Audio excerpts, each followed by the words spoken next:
effervescence, and today we are going to be continuing our studies of the Bible. We are now at the book of Leviticus. We are on to chapter 9.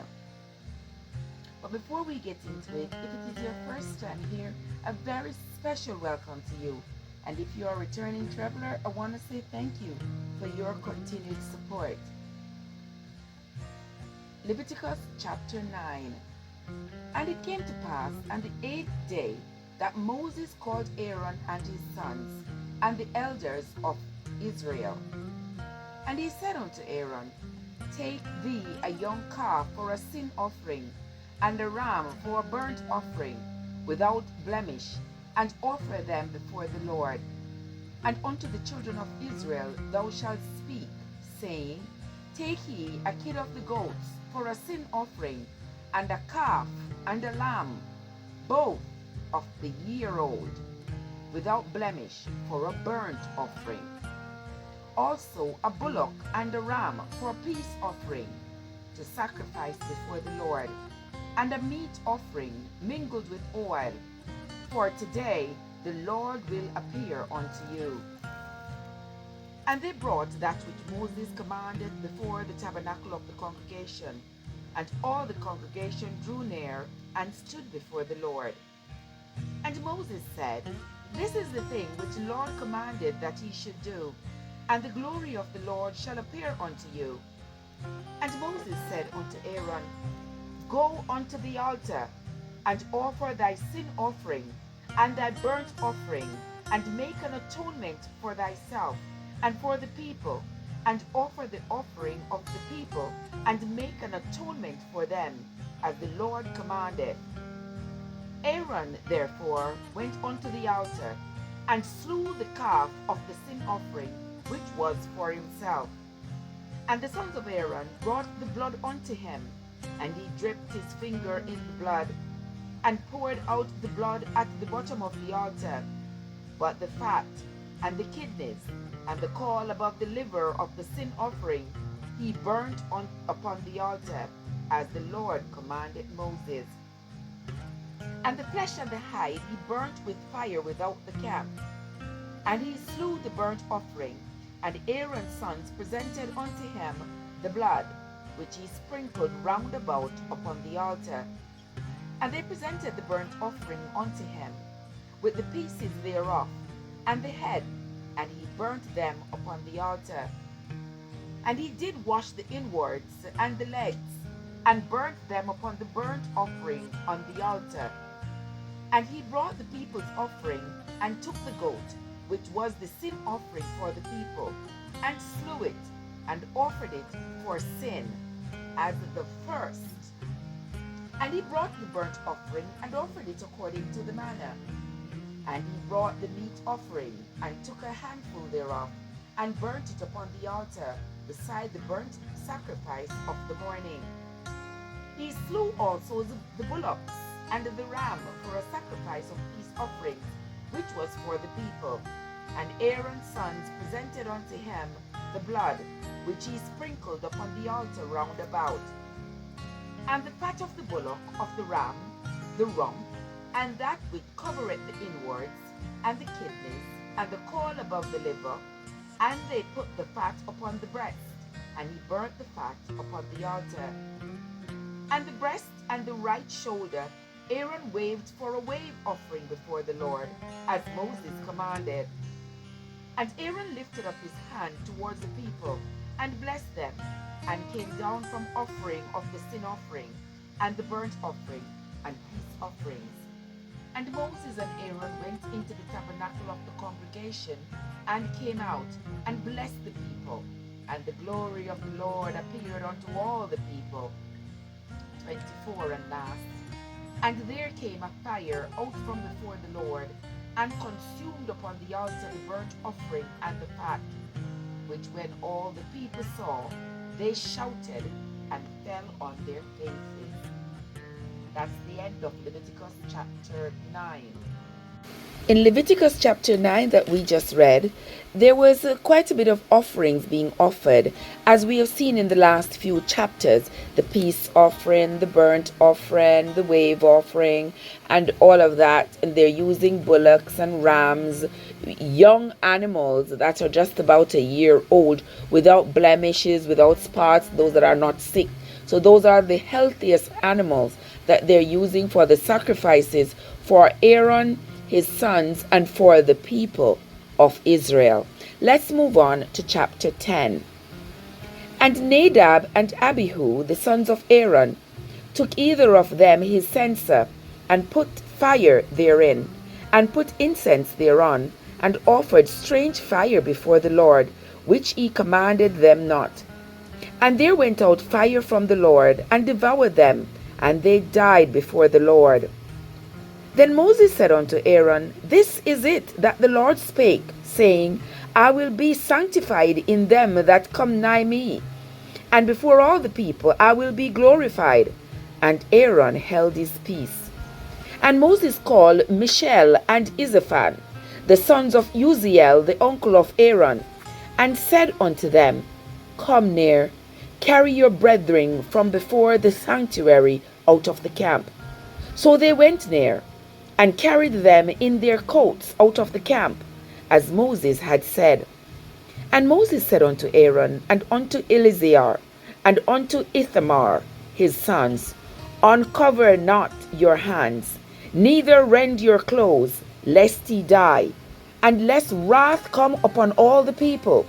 But let your brethren, the whole house of Israel, bewail the burning which the Lord hath kindled. And he shall not go out from the door of the tabernacle of the congregation, lest he die. For the anointing oil of the Lord is upon you. And they did according to the word of Moses. And the Lord spake unto Aaron, saying, Do not drink wine, nor strong drink, thou nor thy sons with thee, when he go into the tabernacle of the congregation, lest he die. It shall be a statute forever throughout your generations, and that he may put difference between holy and unholy, and between unclean and clean, and that he may teach the children of Israel all the statutes which the Lord had spoken unto them by the hand of Moses.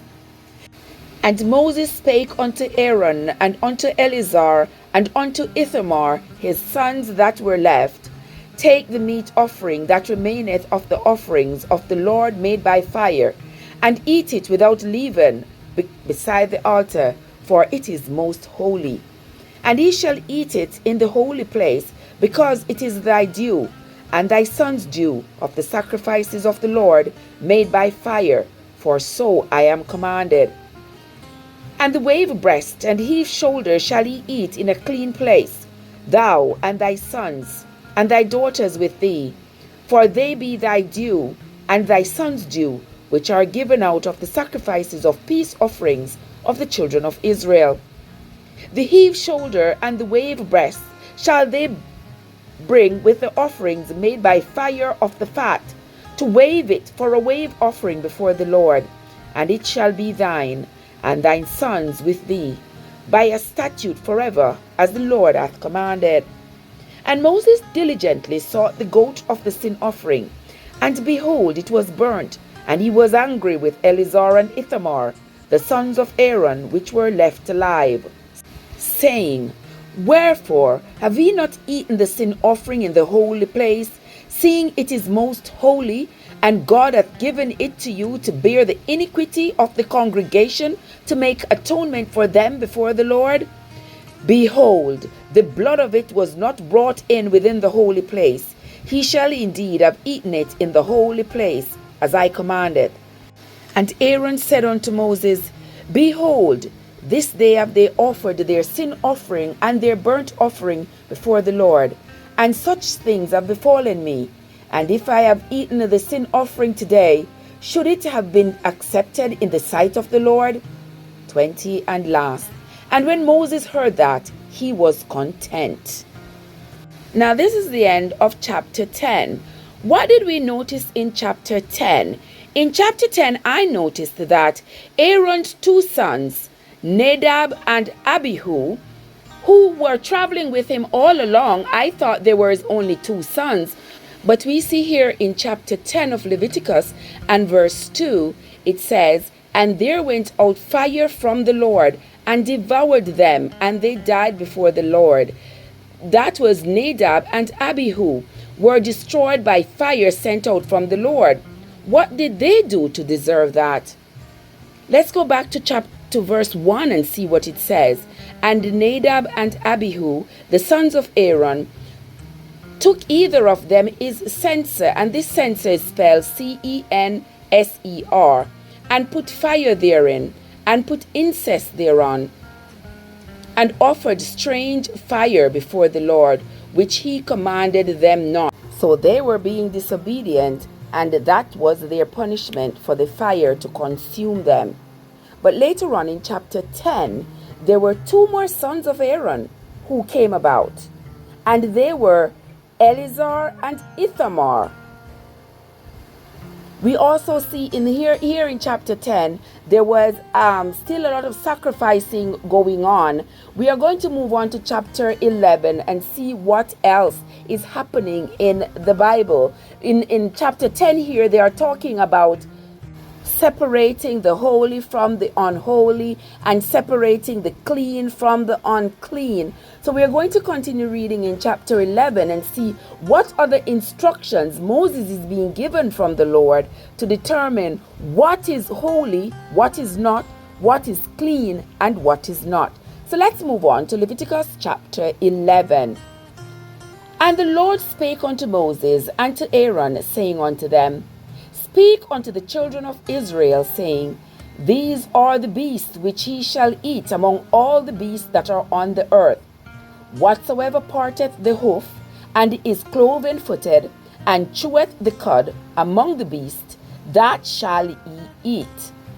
Nevertheless, these shall ye not eat of them that chew the cud, or of them that divide the hoof, as the camel, because he cheweth the cud, but divided not the hoof, he is unclean unto you.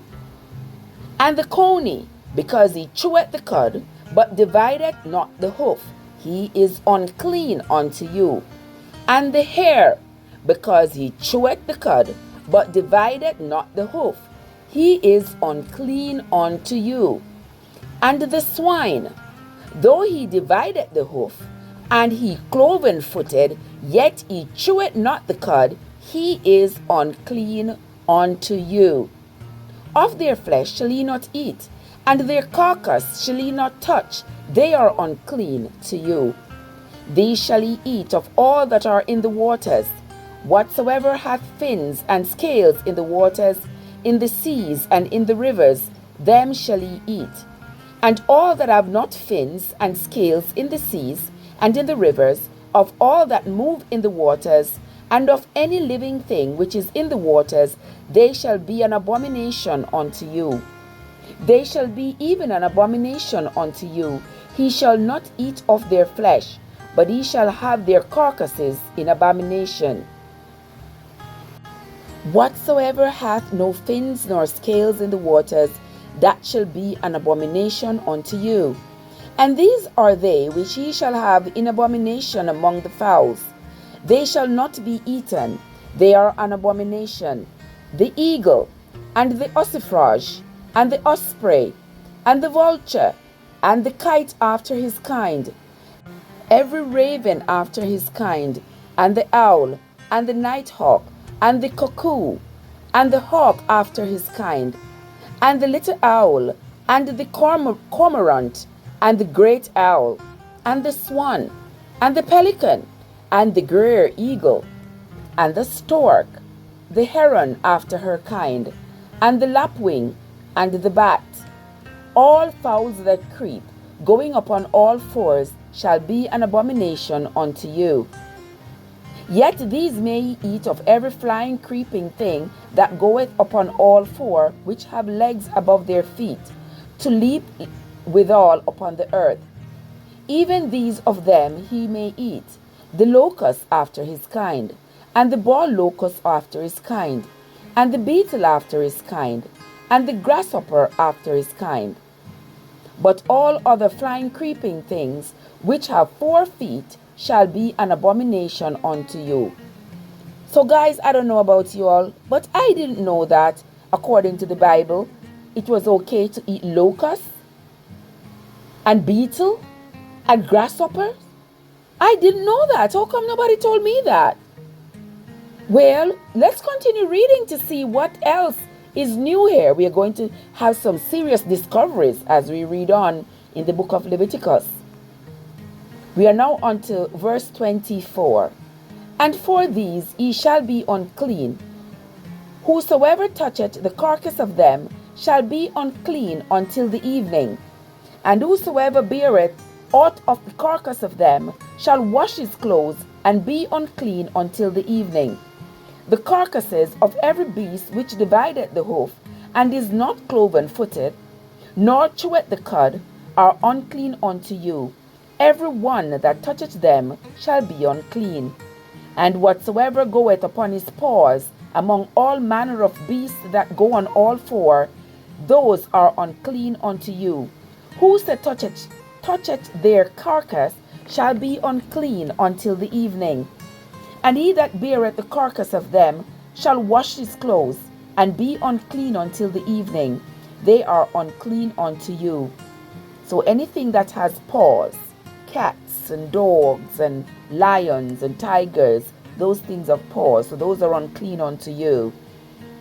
These also shall be unclean unto you among the creeping things that creep upon the earth, the weasel, and the mouse, and the tortoise after his kind, and the ferret, and the chameleon, and the lizard, and the snail, and the mole. These are unclean to you among all that creep. Whosoever doth touch them when they are dead shall be unclean until the evening. And upon whatsoever any of them, when they are dead, doth fall, it shall be unclean, whether it be any vessel of wood, of raiment, or skin, or sack, whatsoever vessel it be, wherein any work is done, it must be put into water, and it shall be unclean until the evening, and it shall be cleansed. And every earthen vessel, whereinto any of them falleth, whatsoever is in it shall be unclean, and he shall break it. And all meat which may be eaten, that on which such water cometh, shall be unclean. And all drink that may be drunk in every such vessel shall be unclean. And everything whereupon any part of their carcass falleth shall be unclean, whether it be oven or ranges for pots that may be broken down, for they are unclean, and shall be unclean unto you.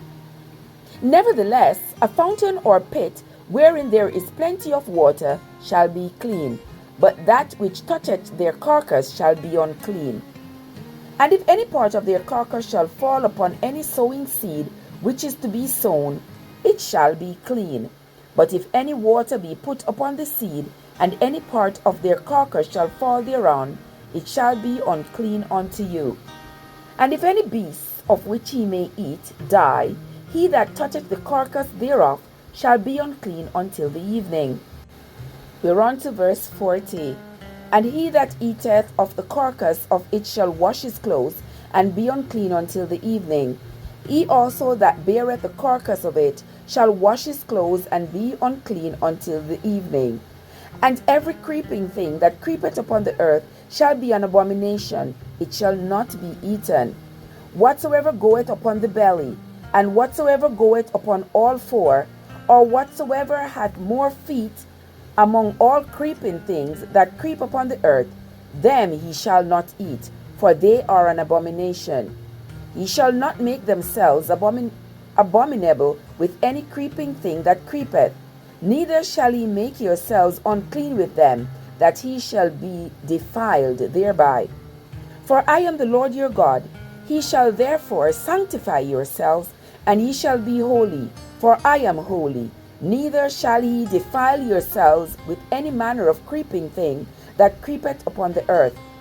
For I am the Lord that bringeth you up out of the land of Egypt, to be your God. He shall therefore be holy, for I am holy. This is the law of the beast, and of the fowl, and of every living creature that moveth in the waters, and of every creature that creepeth upon the earth. Verse 47 and last. To make a difference between the unclean and the clean, and between the beast that may be eaten and the beast that may not be eaten. Now this is the end of chapter 11 in the book of Leviticus, and here we are being told what is clean to eat and what is not. In the waters, only the fish that has fins and scales. So he's telling us don't eat snails, don't eat mollusks, don't eat anything that has not fins and scales. And as for the creatures that creepeth upon the earth, we should not eat anything that has more than 4 legs. But it is okay to eat crickets and locusts. Those are good for you, according to the Bible. Camel, you shouldn't eat. You shouldn't eat the flamingo and the geese and those kinds of animals. We shouldn't eat. The stork and the heron and the lapwing and the bat, the pelican, the eagle, the cuckoo, the vulture, the osprey, those we should not eat, according to the book of Leviticus. Now let's move on to Leviticus chapter 12. And the Lord spake unto Moses, saying, Speak unto the children of Israel, saying, If a woman have conceived seed, and born a man-child, then she shall be unclean 7 days. According to the days of the separation for her infirmity shall she be unclean. Now you all hear, this is coming from the Bible. I'm going to interject here, because when we hear about these rules and laws that exist in faraway countries like in the Middle East, we say, oh, these people are so primitive and they get their instructions from the Bible, the same book that we get our instructions from. It's just that I believe that some societies are selective as to what they consider to be relevant for today's society and what they consider to be not relevant for their current society. Here in chapter 12 of Leviticus, it says, if a woman gives birth, and she gives birth to a man-child, that means if she gives birth to a boy, then she shall be unclean for 7 days. Okay, let's move on to verse 3. And in the 8th day, the flesh of his foreskin shall be circumcised. Here it is saying, on the 8th day of a child being born, they need to be circumcised. That's a male child, that is. And she shall then continue in the blood of her purification 33 days. She shall touch no hallowed thing, nor come into the sanctuary until the days of her purification be fulfilled. Guys, you see, this here it is saying that for 33 days after a woman gives birth, she is unclean. She shouldn't touch anything that is hallowed. She shouldn't go into the sanctuary. She is unclean. Then again, this is where it comes from, where in some societies, a woman who has just had a baby, who is on her period, is considered unclean. She shouldn't be cooking. She shouldn't be in the church. She is supposed to be separated from society. This is according to the Holy Book. Let us continue with verse 5.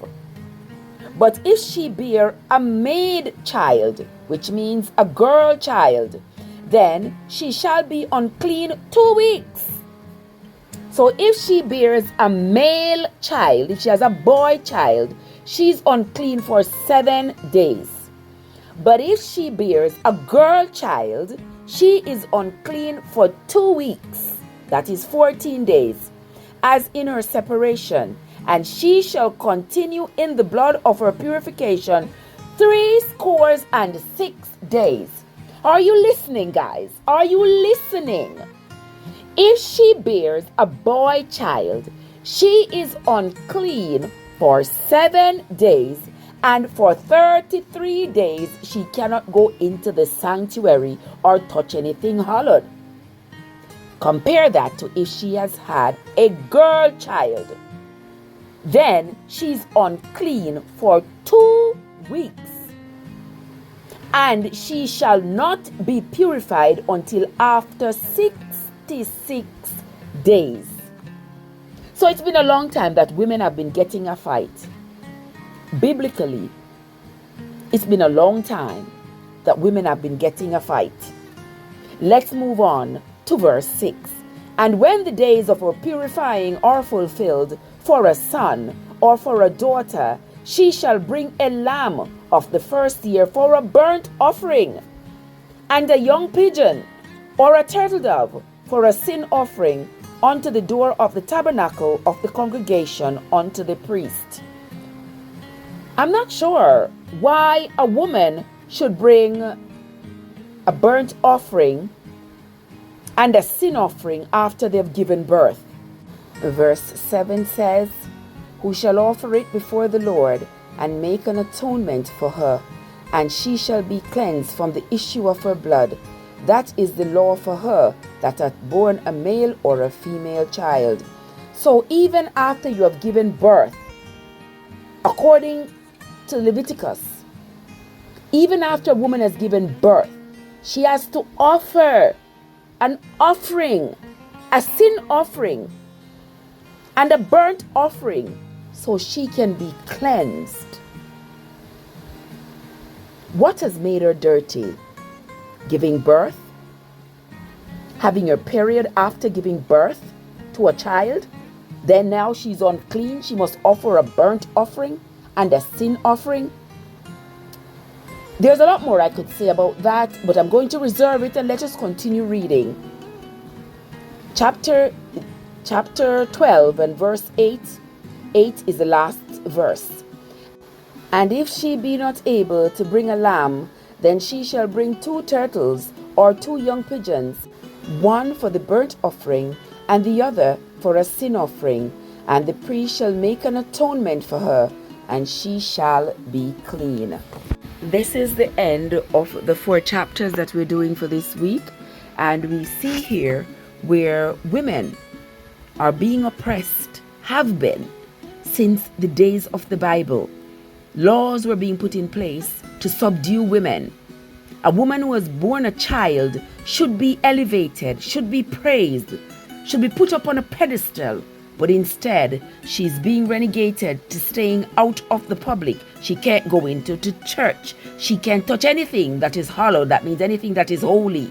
She can't touch it. And she is unclean. If she gives birth to a boy child, she is unclean for 33 days.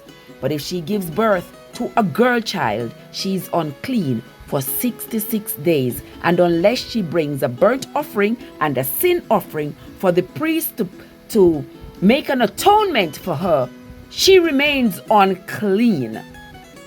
Guys, this book that we call the Bible is very, very interesting. And that is why we are reading it from chapter to chapter for ourselves, so we can be aware of what it entails and not just be told what it says. That's going to be it for me for now, my friends. Until next time, this is Trev from Trevessence, where your journey matters. Join us on Thursday evening at 4 o'clock when we do Swords in Hand / Bible Trivia on both my channels, Trevessence Unstoppable and my other channel called Fabable. That's going to be it for now, guys. Thank you so much for listening.